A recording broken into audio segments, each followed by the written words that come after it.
Welcome to Breaking the Silence. Breaking the Silence is a program brought to you by Spring of Hope.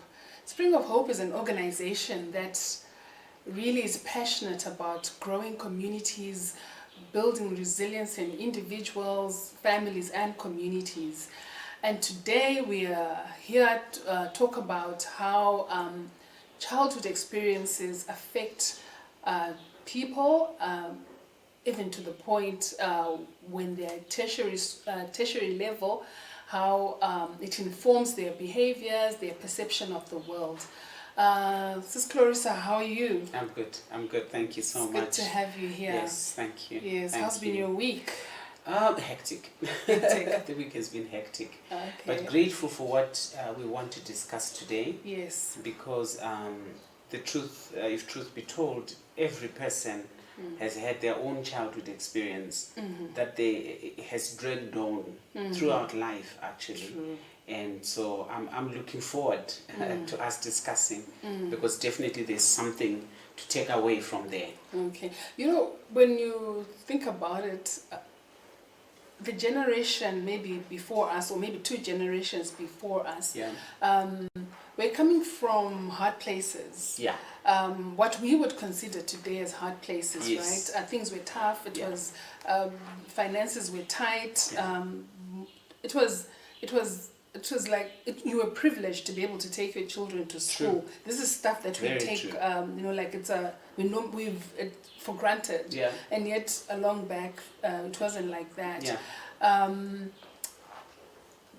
Because of that, a lot of people probably experienced some mental health issues that Definitely. was never recognized.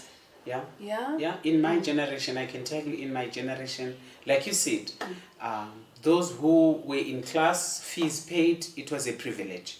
They would be considered those that were rich just because school fees had been paid. And yet they were candidates, term in, term out. They would have to be sent home, for fees not being paid, or not having a complete school uniform. Yes. Or, it was one thing or another. And definitely there's trauma there. Yeah. I mean, for a young child, every term you're the only one that's being sent home. And everyone is looking at you like, what's wrong with you? And yet it's got nothing to do with the child per se. Neither has it got anything to do with the family. Because sometimes the family is doing the best that they can. And things are just not meeting. And so, yes, there were many traumas, many mental health issues. And who knows? That's why sometimes we turn out to be who we are in adult life. That's true. Yeah. That's true. And Yeah. sometimes you react to that lack Yeah. in a way that will probably make you socially awkward, maybe, or socially your behavior is maybe socially unacceptable. Yeah. And yet you've got baggage that you're carrying. Like True. Dr. Nisha, in the session that we had with him, spoke about how students come with a lot of baggage to school. And sometimes you see it in their behaviors, sometimes in the way they carry themselves, and also in just how they navigate life in university. Yeah, so today we have a guest, Deborah. Deborah Nimbe. Welcome, Deborah. Welcome. Thank you for having me. Yes, we really appreciate you coming to share with us your story. We believe that sharing stories is very important because it helps you to process your story and make it make sense, but it also helps the listener, somebody maybe who's going through the same experience or who's been through the same journey, to actually realize that they're not alone. There are other people that understand it, and also there's maybe a way to actually make it out of the situation that they're in. So thank you so much for coming through. You're welcome. Yeah. All right, Deborah. So tell us about who you are, where you're coming from, and yes, and then you can feel free to delve into the story. Okay. I am Deborah Nimbe, as Miss Marukami has just mentioned. I come from a family of 4, that is father, mother, and my sister. We're only 2 siblings in my family, and we're both girls. So growing up has been an experience. I think I would like to say what psychologists call lived experience. Yes, there was a bit of scaffolding, I guess, for me to be here. I went through. I won't. This is no exaggeration, but there's been parts that go through the fire, through the water, until I get where I am now. So yes, I think that's an introduction to what I'm about to share. So first of all, we moved around a lot when I was young because we didn't have a permanent address or a house to call our own. So we went to a certain school in one of the neighborhoods where we stayed, even though we then moved, I think when I was in grade 4, but that's where we were staying when I started primary school. Why were you moving so much? You know how, like, sometimes with the economy moving, fluctuating, changes. So sometimes landlords say, the money that you've been paying is not helping us, so we need to add on more. And then it becomes impossible for us to balance rent and everything else. And then we have to move to a cheaper house. And then the same thing happens. So every time moving was not because we're looking for some better place to live, but because we're looking for a cheaper place to live, where we could live and then balance everything else. Yes. So that was your father, your mother, and my little sister. Your sibling. Yes. Yeah. So we, I guess, we thought that since we were moving houses a lot, it would also affect us if we changed schools a lot. So they decided that we should just start and finish primary school at the same school. So that if we're changing everything else around us, at least there's stability where education is concerned. That's good. So I think grade 1, since my sister and I have an age difference of 4 years. So when I was in grade 1, we didn't worry about anyone else coming to primary school for the coming 3 years or so. So I was the only child. And then we managed to pay, grade 1 was okay, we had no school debt, grade 2, grade 3, and then grade 4. So grade 4 now, I had my sibling in school as well. And then my father had been out of work, I think 2 years after she was born in 2006. So, and my mother was now the breadwinner. But where she was working, she had a preschool of her own. You depend on the number of children that are coming to your preschool. So if you have 5 children in your preschool this year, that's what you're getting for the whole term. So, and then grade 4, grade 5, grade 6, grade 7, we couldn't pay fees. So then the school debt mounted, as well as for my younger sister. Would pay tuition, but then not the, I think, school, is it levy or tuition? But the $10 that you have to pay every term, we could pay that, but not the whole school fees. So, and then during those years, that's when you'd have headmasters or whoever was in charge come and call out names, and then you'd have to go. So I don't know, if I heard even before I got to school that today they are going to be chasing kids away from school, I'd already have to make sure that if there is any work because sometimes you'd be chased out of school in the morning, right? And then as you're at home, others are learning and they're given homeworks. So you have to make sure that the first thing you do the next day when you get to school is to ask about what they did the previous day when you were not there. So I would ask and then get the homework, and then if the headmaster or headmistress is going to come and chase us away again, I'd make sure that I'll catch up even as I am at home. Okay, so grade 6 and then grade 7 I had the same teacher. I think, yes, I had the same teacher who carried me from grade 6 to grade 7. And then those became the most difficult years of my primary school, because it then came to a situation where the school did now was, I think they would write it down how much you owed. So sometimes the teacher would have like a piece of paper, and then she would see, oh, this one owes this much, this one owes this much, and it was, I think it was really huge.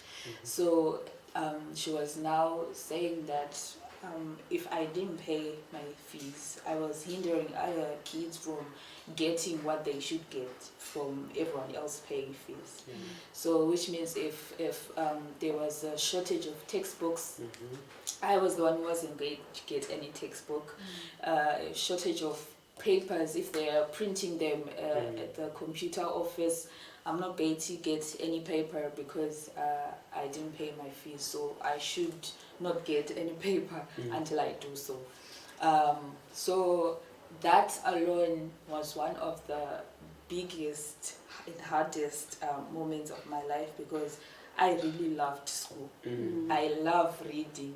Anyone who knows me knows that I'm always reading.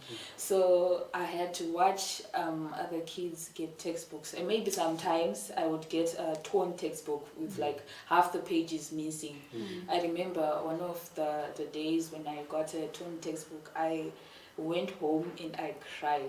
And then my mother had to sit down and talk to me and say, no, this is just a passing phase. Besides, you should just go and look at the titles of the textbooks, and then we could try and borrow some from other kids who have already gone through grade 6 and grade 7 from relatives also. And then, yes, and then I think the other incidents we sometimes, because we couldn't afford to pay fees, they were selling school uniforms at the school, and that was another thing we could not afford, right? So we would have my mom buy clothes same color and take us to maybe a tailor who was a relative, so that was cheaper, getting them sewn from the so, and then there wasn't much difference, because we'd make sure that they are the same with everyone else's. But the fact that maybe there wouldn't be a school badge, that would make her furious. Everyone else is here and they have a jersey or blazer with a school badge, and you don't. Why?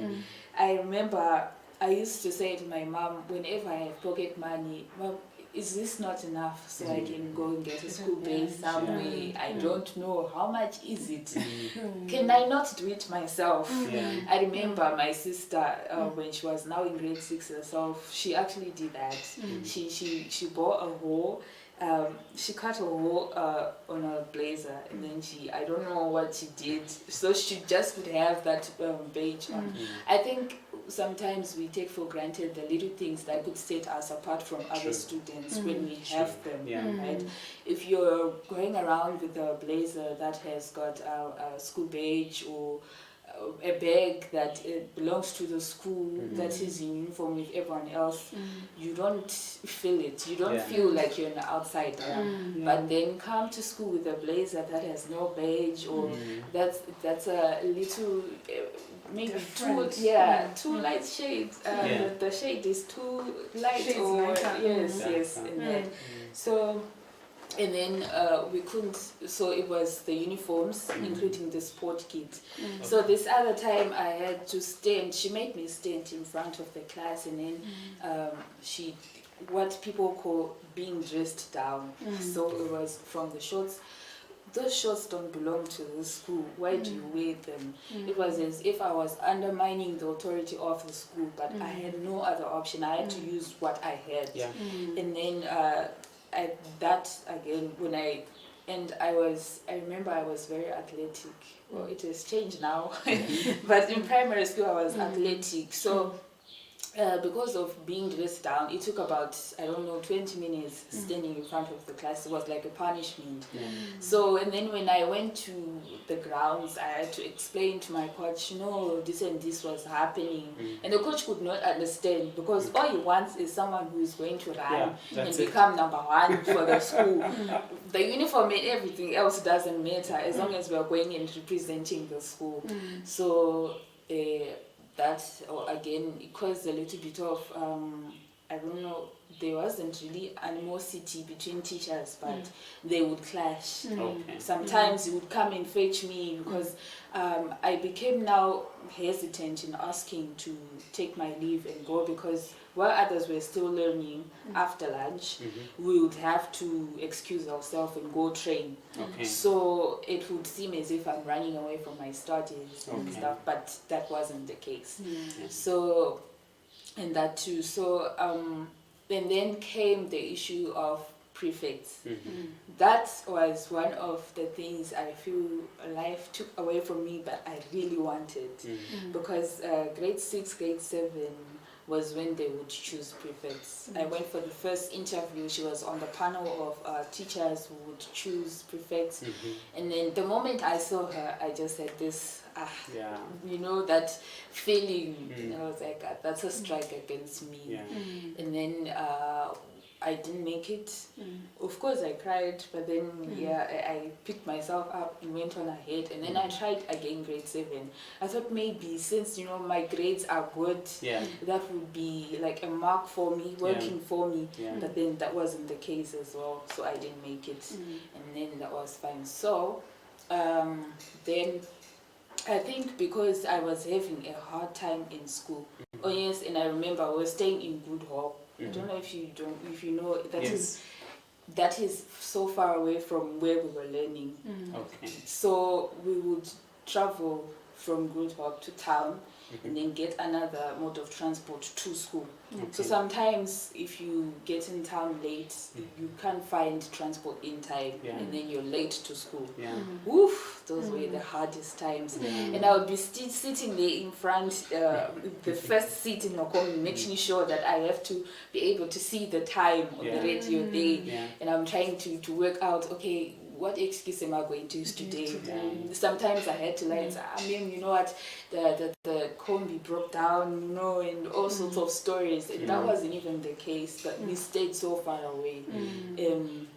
And because it was a neighborhood that was just developing, then you didn't have like a lot of combis there. Yes, so you had to wait for private transport, people going to work and so forth. And then if you were depending on Baba Ningi who stays next door, and if he decides not to go to work that day, that would be a challenge. So was your father working then? No, he wasn't working. Still not working. He was still not working. So, and then I remember this other time, 3 of us were late, so we got to the door at the same time. And then she came by the door because she had to knock. She'd have closed the doors and saying anyone who's not coming in has to plead for mercy, such and such. Because you are late, you're showing that you don't care about school. So you have to make sure that you plead your case at the door before you get in. So the 3 of us were late.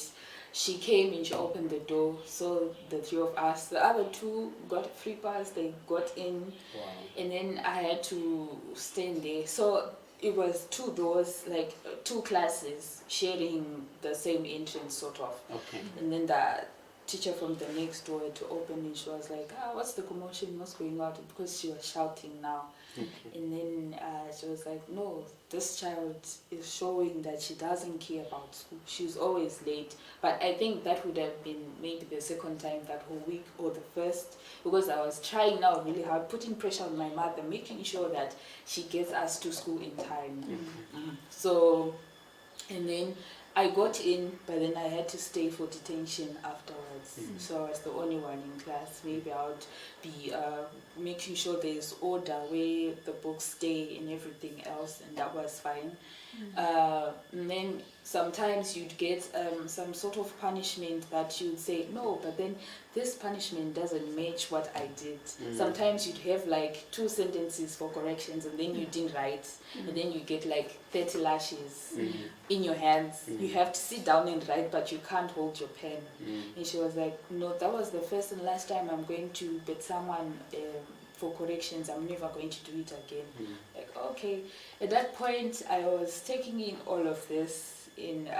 That's why I can remember, because I think I had become that person who can analyze and understand that, okay, I'm different from everyone else. Yeah. The moment I think that my star came and stood in the door, you'd have some of my friends just look at me and know, oh, she's already packing. Sometimes when I got to school, I wouldn't even unpack my bag. I'll just sit and wait. I know that, okay, today they are coming, especially Mondays. They would come, so that if you're not going to come for the whole week and go and work and get school fees or whatever you're going to do it was still a Monday.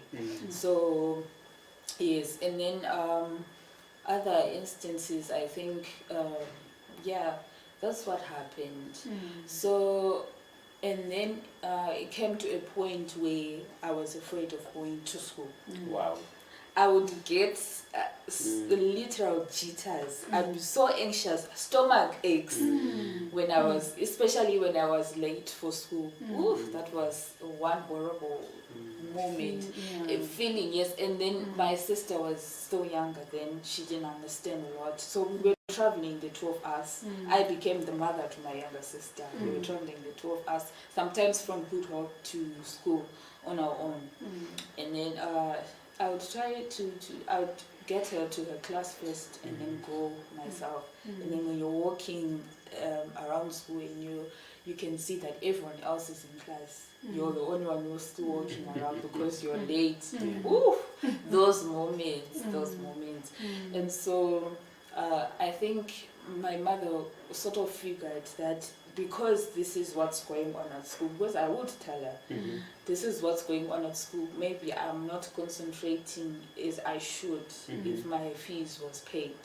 So she got one of my aunts, she was young then, I think she was just finishing university, to help me sort of like have extra lessons. Yes. So when other students were paying for extra lessons at school, we couldn't afford that as well.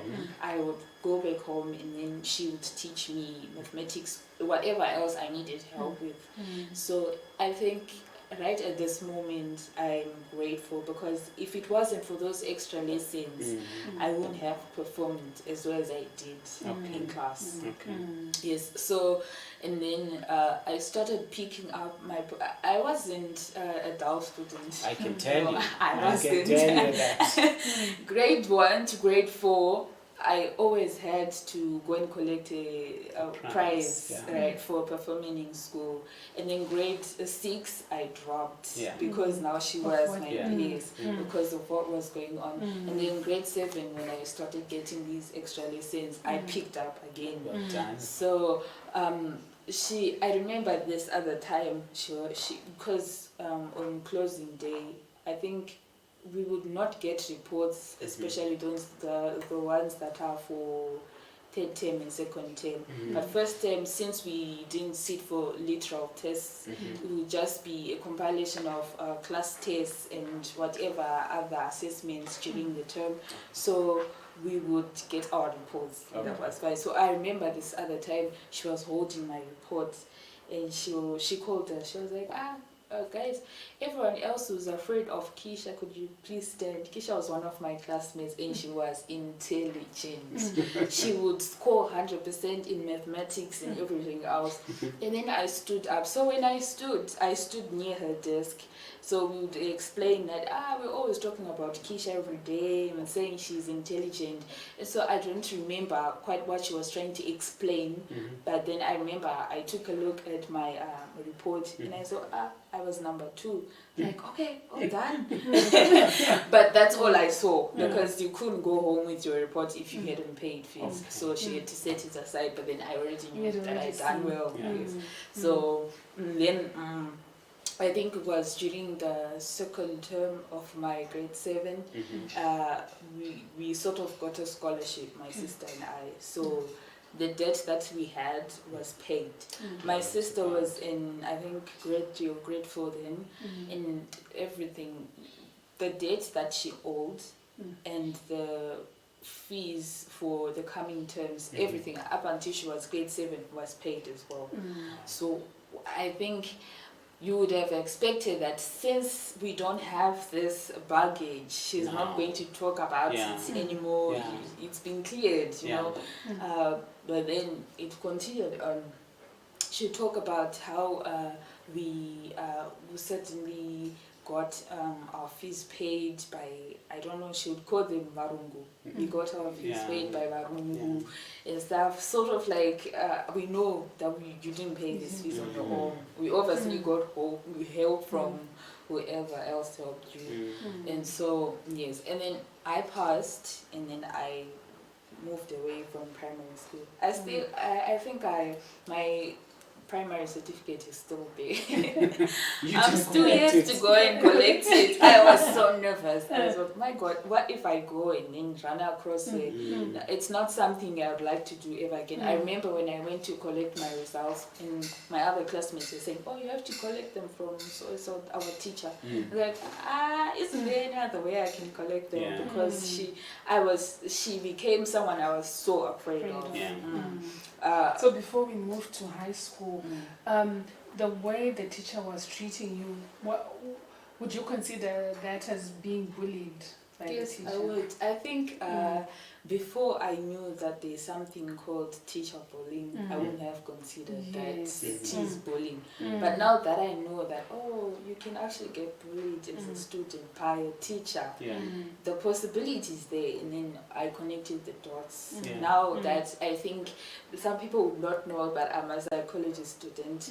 Now that I'm connecting certain dots, I now understand what was going on back then, and I'm trying to explain it in a way that I understand it as I'm going through life now. Yes.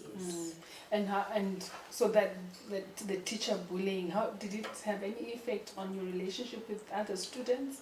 Oh yes, it did. It did. I remember this friend of mine who I like to call my best friend then. I sort of got to a point where I thought, this girl doesn't understand what I'm going through. Everything seems easy for her, and everything else, because sometimes we'd get just enough bus fare to carry us through the week, and sometimes when you got in town, you'd have the combis where they're supposed to be 50 cents normally, they're now $1. So you have to make it work. So I'd have my sister on my lap, and we have our bags there, and they were big bags, books and everything. And she's sitting there with only her bag, and she's like, no, make sure that your bags stay on your side. So I got to a point where I thought, this girl, she doesn't understand. Because she's only holding this one small bag. She would just offer to hold my bag. And then we fell apart for whatever reasons. And I thought, oh, well, good reasons, whatever. But I totally went through that phase where I really thought, oh, these people don't understand what I'm going through. You have to watch others come with their receipts, and because she would record the receipts when you pay the term and everything else, and you're just sitting there and think, I don't even remember the last time I went with my receipts to get it recorded. So yes, it was sort of like you're trying to understand what other kids are going through as they're paying their fees, and you feel this resentment, sort of like these people, but they are complaining about how they always have bread and butter every day, and sometimes you don't even have bread and butter or just bread itself, and then you're looking at the others complaining, my mother, then she closes the lunchbox. If she has pocket money, she's now running to the tuck shop and she's buying whatever is there, what's available. Yes, so I fell apart. I think we would have those more privileged students in class. Even if you thought, oh, this girl's nice, I'd like to be a friend, you'd feel intimidated because you think, hey, the difference in our lives, in our social lives, I don't think I would understand the household she's coming from and stuff. So you'd stick to the other. Did you ever feel like, okay, so was it embarrassing? Was it shame? What was going on? Oh yes, it was. It was. Especially, sometimes I'd be like the only student to stand up at the back and go out, and everyone is watching you, because we'd have at the end of or at the beginning of every term, she would rearrange us according to the results from last term. So we'd sit in groups, and if you're sitting by group 1, your desk is nearest to the board, and you have to stand up, and what everyone is watching is doing the walk of shame to the door and everything. It was embarrassing. And sometimes I wouldn't come for school the next day, and they wouldn't come to chase people away. And they're like, you should have come yesterday. You should have come yesterday because they didn't chase anyone away. Everyone now knew. You know, sometimes they'll just look at you. You could tell by they're looking at you, like they're saying, I think it's better if you just not come or just stand in advance. If you hear that they're coming and chasing people away, rather than wait for them to come and just call out your name, because your name is always going to be there. I just wanted to find out, sorry, Deborah, I wanted to find out, you would have to come from Good Hope into town to your school. Yes. When I was growing up, we always had community schools. Wherever we would be living, there would be municipal schools or government schools nearby. So going to school in town at least was even I started school in the village. School was always a walking distance. You know, I did not have to hop onto a bus, a combi to go to school.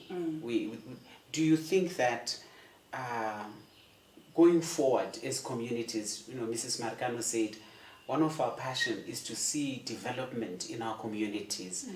Do you think that there is something there that could help children in your case? You know, if communities could have affordable schools in every community, where a child living in a community does not have to leave that school and have to board buses or cars to go to school, because over and above the fact that there's not enough money already, you are needing bus fare every day, which would be money maybe towards the fees, but now you need that money for fees. What's your take on that? Oh, definitely. I think communities should just have schools that other students can afford, because I think certainly, I think we could have moved away from my school to other schools, I don't know, near where we were staying.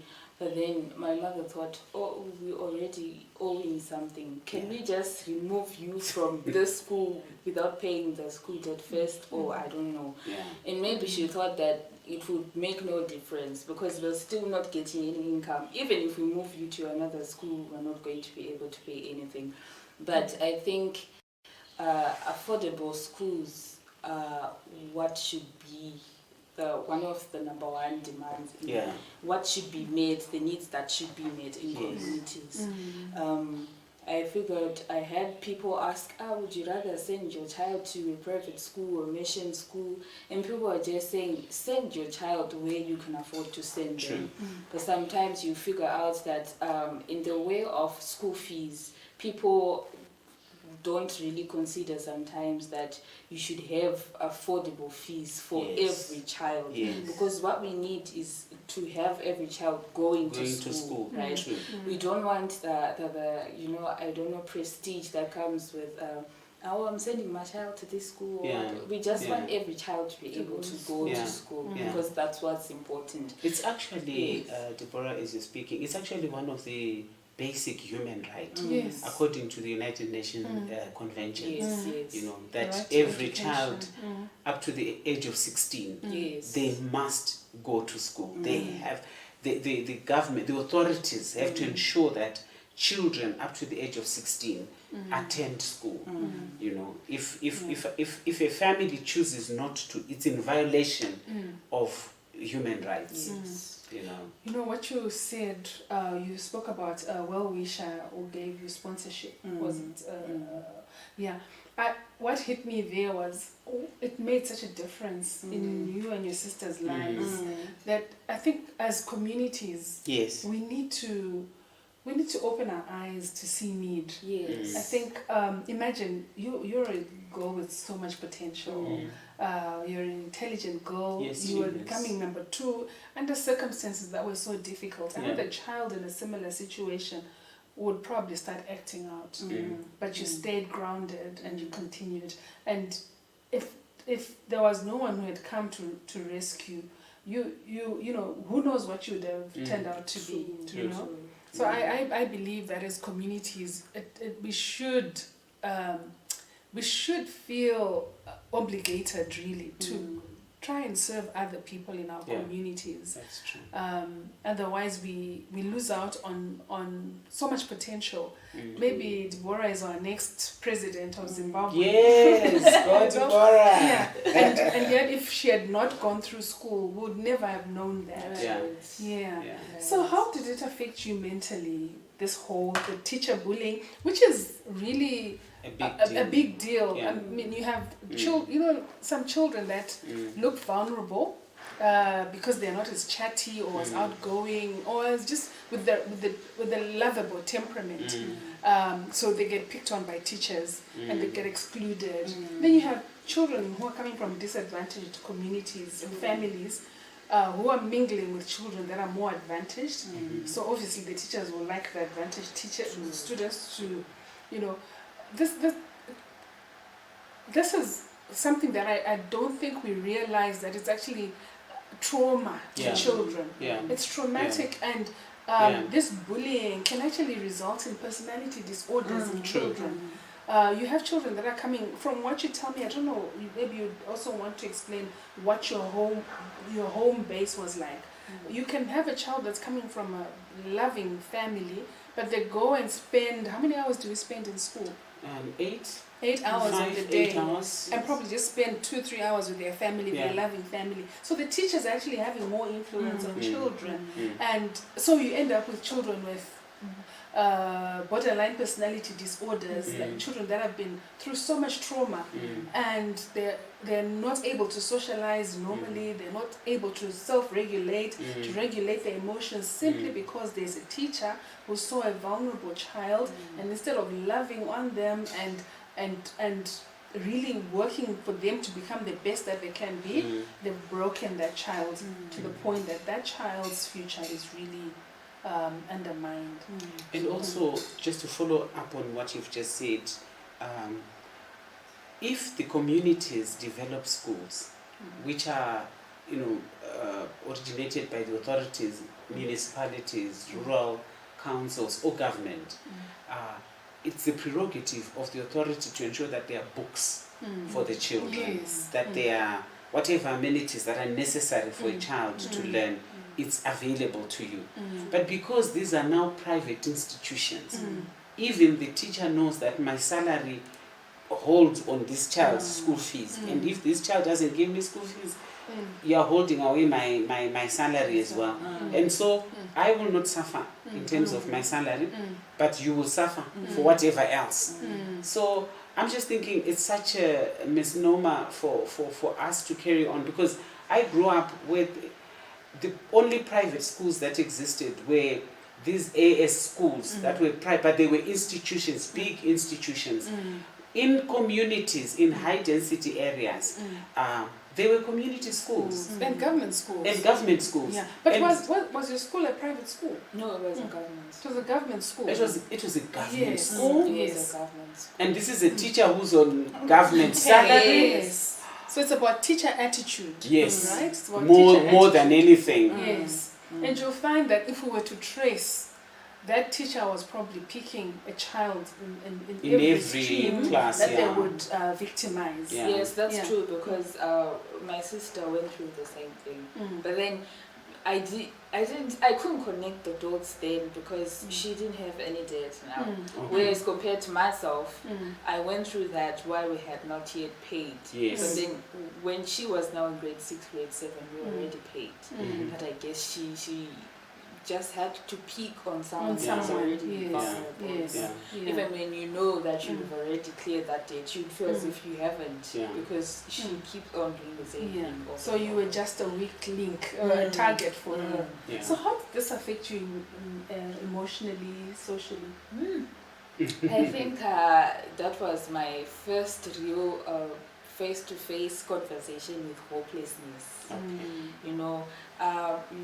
I've never felt like if there is any moment that made me know that there is nothing I can do to control the situation, it was then. Because I was a child, I wasn't working, I couldn't pay this debt.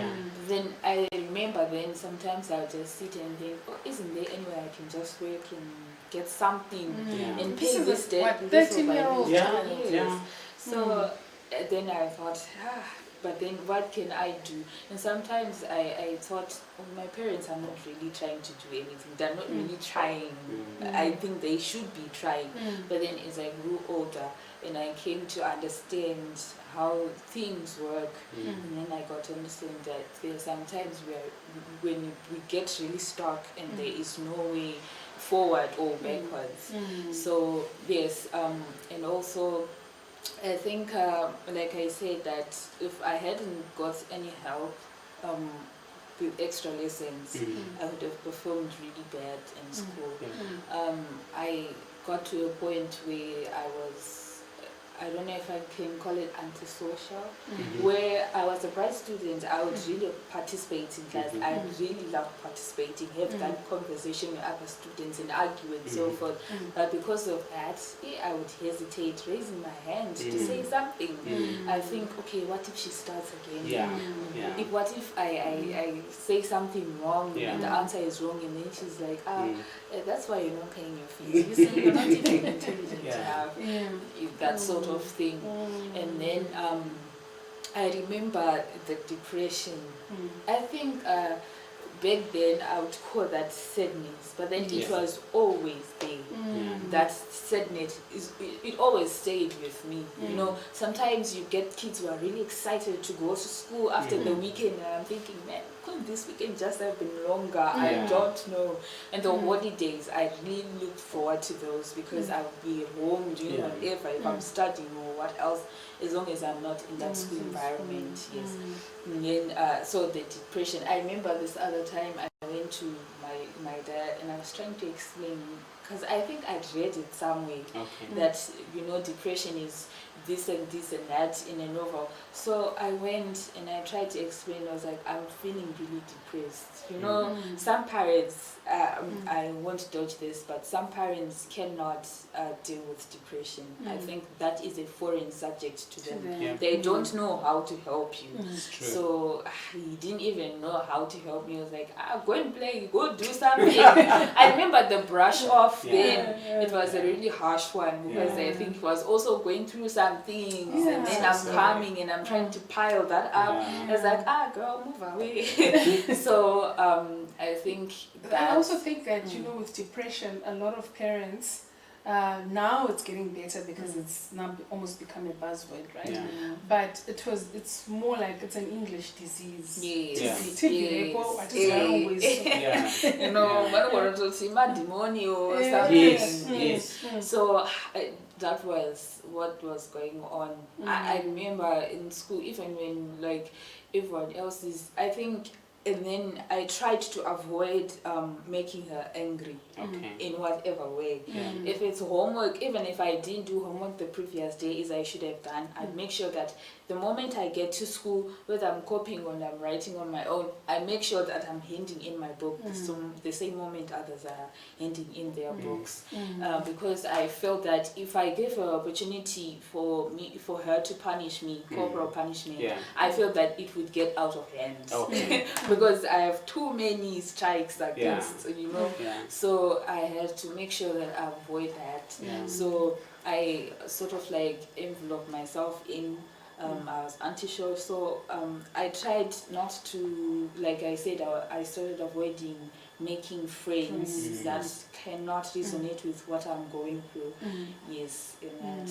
So and then emotionally, excluding yourself from, you know, I excluded myself from a lot of things. You know, even we'd have students who come when it's their birthday. They come with a cake and we're celebrating, and others are coming with presents. Well, now you don't have anything. So I think that's why sometimes it's a birthday. And then I think I even started practicing calligraphy, you know, that nice handwriting, you know, I just take a piece of paper and fold it and write, birthday, and then give it to them. I think because back then in primary, that was a simple, that was a card, you know, as compared to now in university, you can give someone a paper written every birthday, but then back then, I think someone would consider that a good birthday present. So you said, sorry, Deborah, you said something about us parents. I take it's us parents, and just to say to those that are with us listening to this conversation, as an adult, I really would like to take responsibility that we have done that. It might be in ignorance or whatever we can say, maybe hopelessness on our part. However, the truth of the matter is, you know, I would like to say I'm sorry that we, because the teacher is an adult, the parents are adults, the people that are supposed to be adults in the room were not being adults The for people you. that were supposed to make her environment safe. We're not doing it for you, and including the whole thing up to the headmaster, because the reality of life is not everybody in Zimbabwe particularly is earning you know, enough. You know, the majority of us are suffering with unemployment. The majority of us are suffering for where to stay, you know, affordable accommodation. And so just to say, look, we can't let this pass as if she hasn't said it. Deborah said, I'm not ducking this one. Even my dad didn't know. And I'm coming in place of a parent to say, even I, once upon a time, did not fully comprehend when people would talk about depression, people would talk about anxiety, panic attacks. I didn't know. I honestly thought this child is making things up.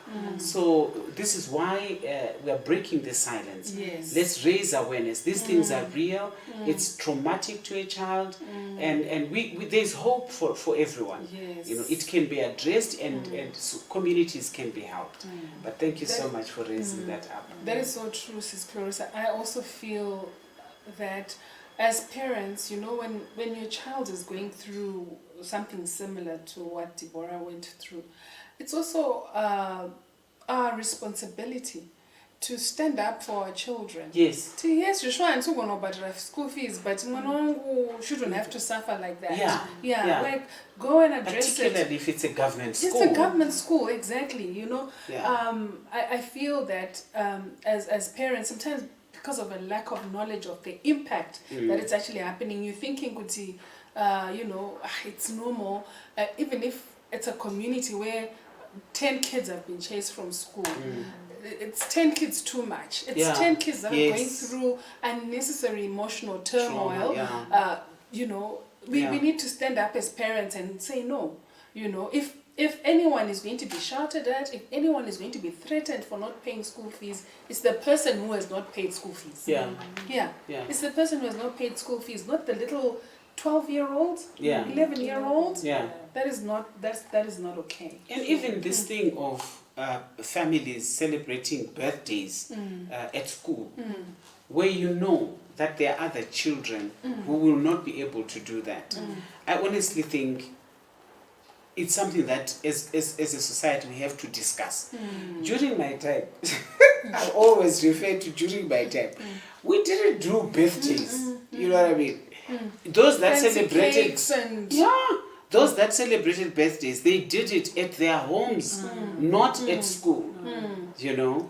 And I think that this is an unnecessary segregation way of life, or I don't know, because in the end it's the haves and the have-nots, and it's amongst children. It's playing out to a child, you know, and over and above that, there's the pointing out of not paying fees, the walk of shame.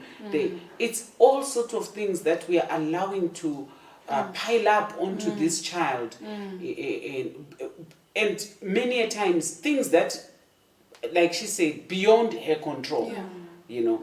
And so I think if government could change policies, yes, but as communities, you know, as communities, we can vote to say we stop this celebrating of birthdays with cakes and presents to children in school, you know. You can do it at your house. I honestly believe that it's an unnecessary pressure. Yeah, You know. I think not just birthdays, anything that will make a child, that is not necessarily part of the school curriculum, Yes. that will make the child, another child feel less should True. they be in a similar Yeah. situation. I think there's so many things that do happen in schools, you know, so that we need to have to look at them. Yes, so you were Oh, and Sis Clarissa mentioned birthdays, and now I remember this other time. So I think in primary school, coming with a cake to school to celebrate your birthday was more of like, I want to go and show them and then pick my best friends amongst, so people know their places in my life, you know. Even when we were young, we were going through those phases. So I remember this girl that I've been mentioning and saying she was sort of my closest friend in primary school. She had a birthday. And then she came. I was one of her best friends. I think there were two of us. And then, you know, if you're chosen to be like one of the best friends, you get a bigger piece than everyone else Of the in class. cake. Right. So, and then when we finished school, we were dismissed. So usually we would use the same route going to town, and then she'd go home. And then that time I figured that my bus fare wasn't enough, right? I was with my sister. So rather than going via town, we could use another route that would leave us somewhere near home, and then we walk, right? And then it was very embarrassing for me to explain that I now don't have enough bus fare. You know, I'm now changing routes because I promised that we would go together home. And then she was like, she interpreted the situation in her own way. She was like, oh, I've chosen you to be my best friend. You have eaten a bigger piece of cake. Now you don't want to go with me. That's fine. And I think that was the last time we ever considered ourselves friends. So that's how we fell out, because of the birthday cake. But that wasn't even the case. And now you couldn't explain yourself, because then I had not given her a present as well. So she would really see that this girl, obviously she wanted a birthday cake, but you know that was not the case. But when you're poor and someone else is privileged enough to have a birthday cake, they would think that that's what you love them for, you know, material things. But that's not the case. Sometimes you don't have what they have, but you would like them for who they are. So I think So this experience that you had in primary school, how has it affected your adult life? I think going on to high school, there were cases where I think in high school things were better, and but we still got chased. But then, you know, now in high school you have some friends or classmates who are people who are tough, you know, they are coming from, you know, those ghetto places where they don't care about what's going on. So if they are chased from school, guys, plans. So now you're walking around town, you're doing something else that was meant to be done, you know. And I think that was also a danger during high school, because if you get dismissed and you get in town, you could do anything. You could do anything. I think it was more so that now the high school where I went to, and it was in town, is in town, that high school. So we would have like really tough administrative, I think, teachers. The administration was tough kind of people. So they were scared. They would just tell you that if I see a blue blazer or a black shoe that belongs to this school in this road, just know that on Monday I'm going to look for you. So that would sort of like pull us in, rein us in. So what we wanted to do, or what we could have done, we wouldn't do, because we were scared now, the punishments and everything else. And I think because of what happened in primary school, I was afraid of punishments.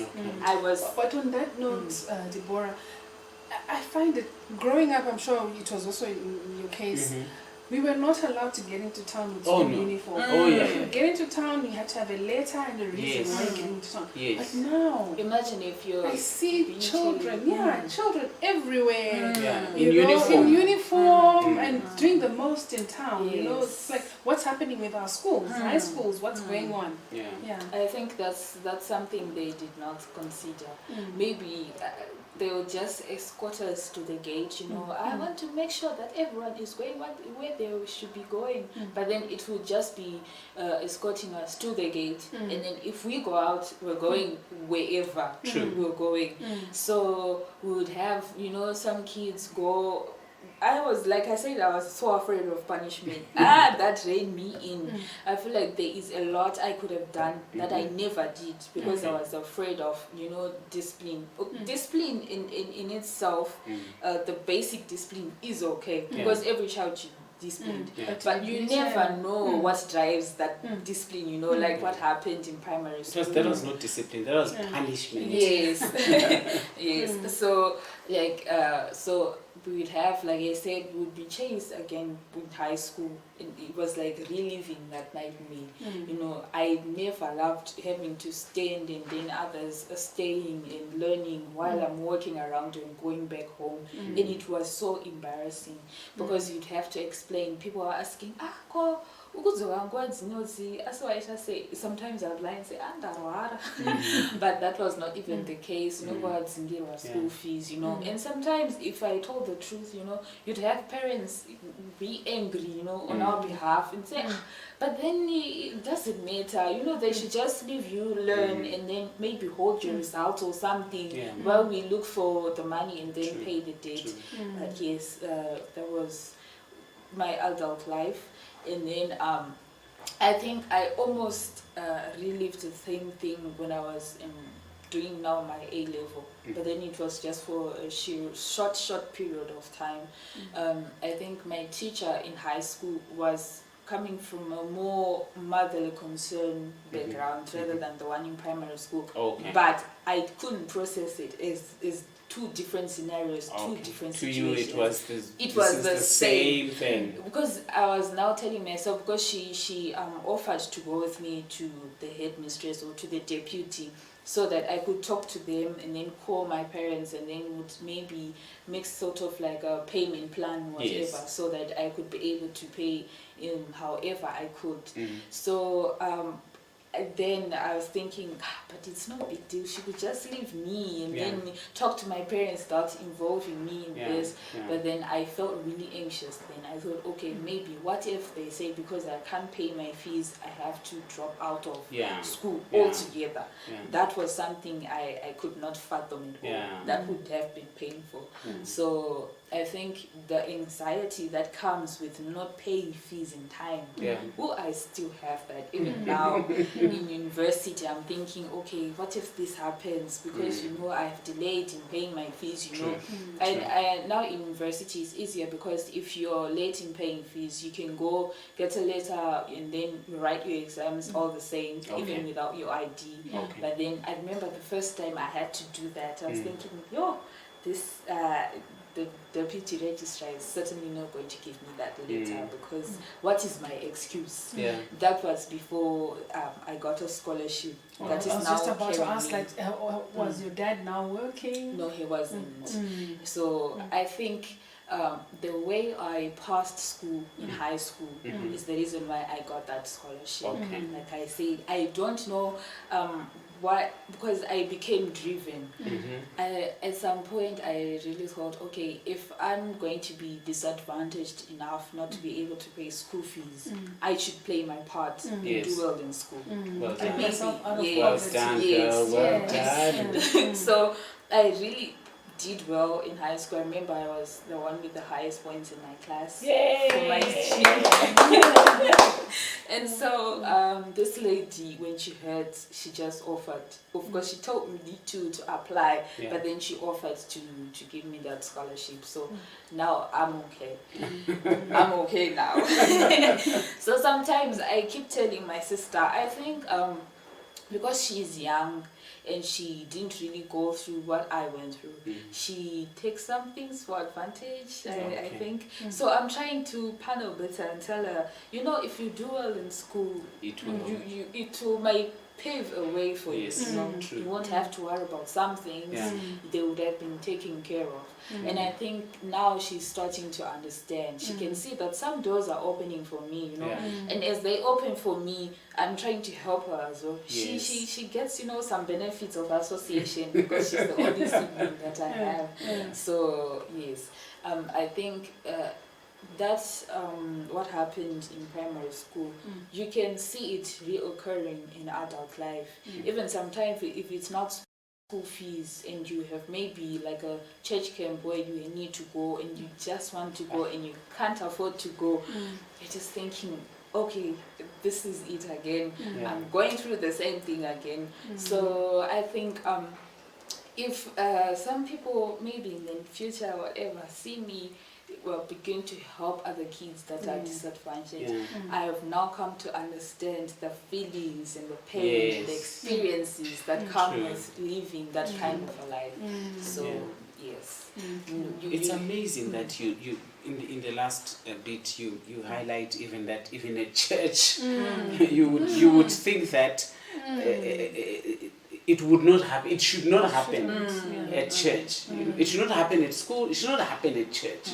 That a child feels segregated because they cannot afford camp fee.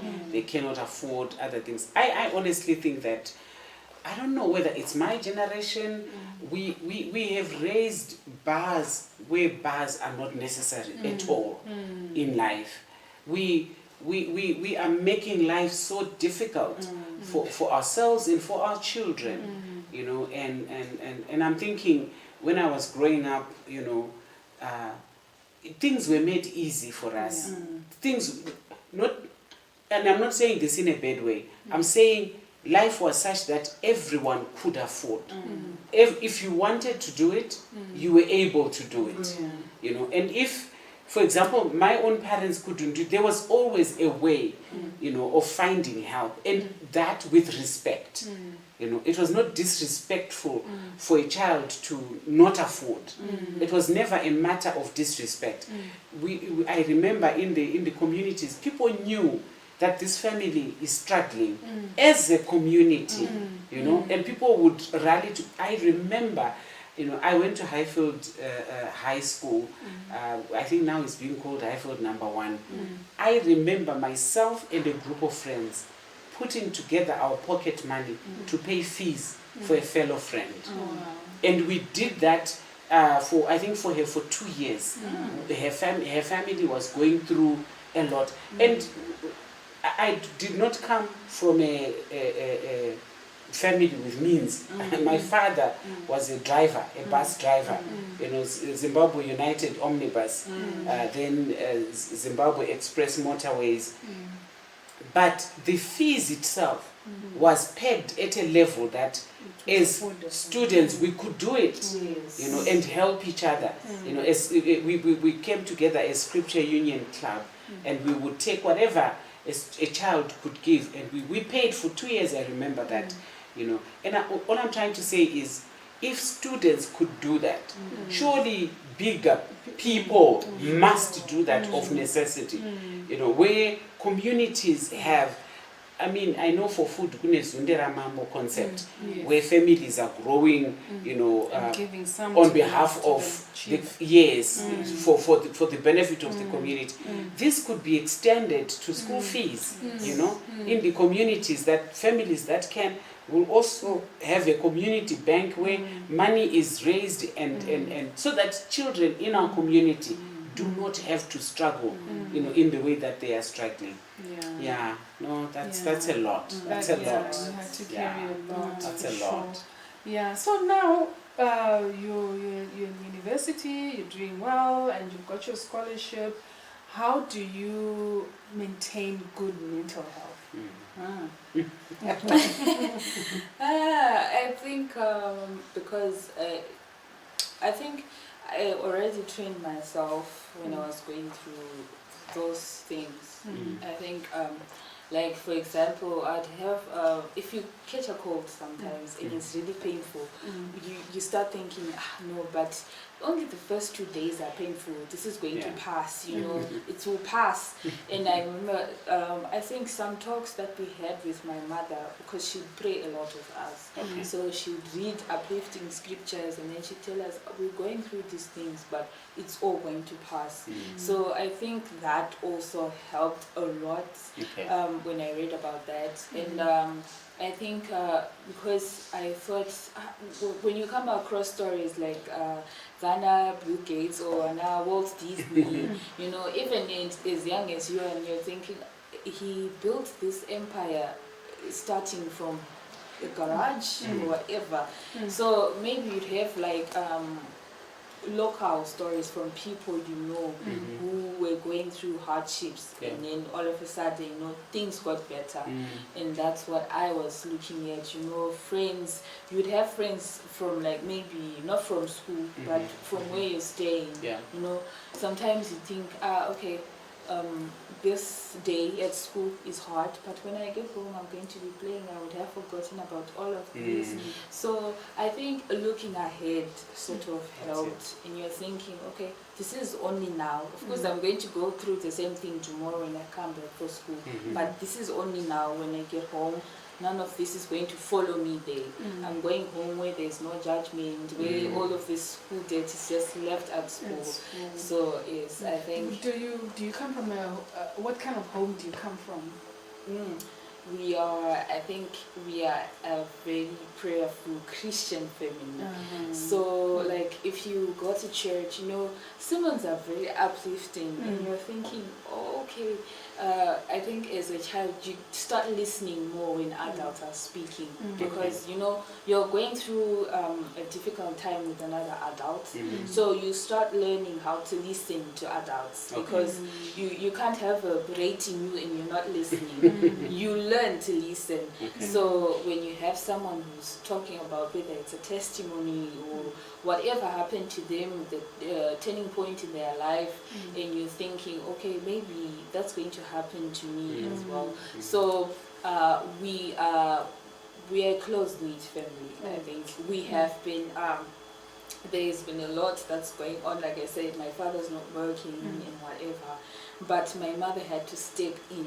So you can see that these people, okay, we are going through hardships, but these people are a team. You know, if my mother is at work, it means my father is coming for consultation at school, because he's at home, right? So you have one parent who's going to come for consultation. So I think that was an advantage as well, because you'd have some kids who would not have any parent come for their consultation day because they're both at work. I think at that point I would have preferred that, because their fees was being paid, right? But then I was starting to appreciate then that, okay, at least it's coming for consultation day. I have someone who's standing, you know, for me and stuff. So that was an advantage. So yes, so we sort of, you know, like nuts and bolts, you know, fit in together and you make it work. You know, so that's the kind of family that we are. That's good. Deborah, thank you so much. Thank you for coming through, for sharing your story. I'm sure a lot of people have learned, teachers have learned the impact that they have on children.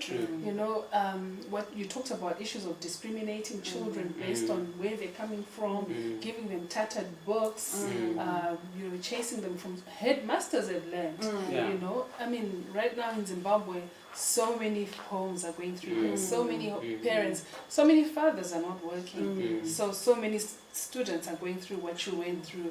So that that should show the headmasters and mistresses that we need to take better care of our little ones, because we have to protect their futures.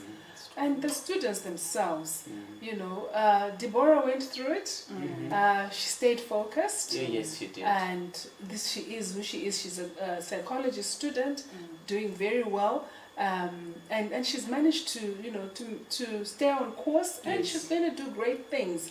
There's hope now, you know. She has hope for a better future. So don't give up. If you're going through something similar, talk to someone about it. You can reach out to Spring of Hope. Yes.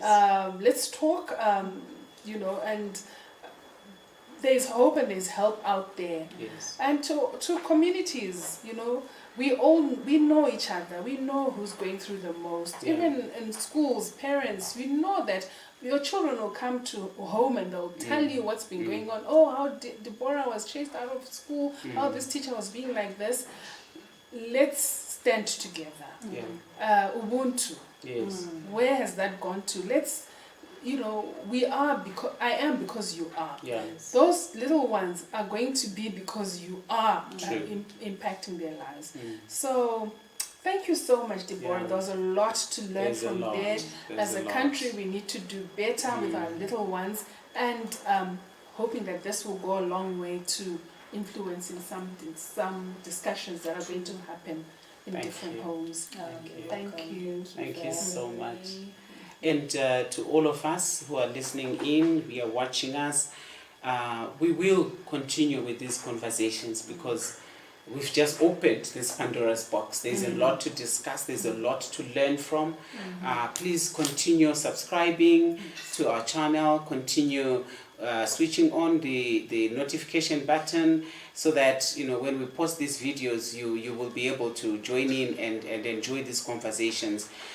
Please like, comment. This one, let's engage. Let's engage through the comments. What shall we do about such situations? You know, even the Bible says poverty will always be with us. So what shall we do? What can we do as communities? What can we do even as individuals to help in such situations? I'm really looking forward to engaging with you in the comment section. Thank you. Thank you. Thank you so much.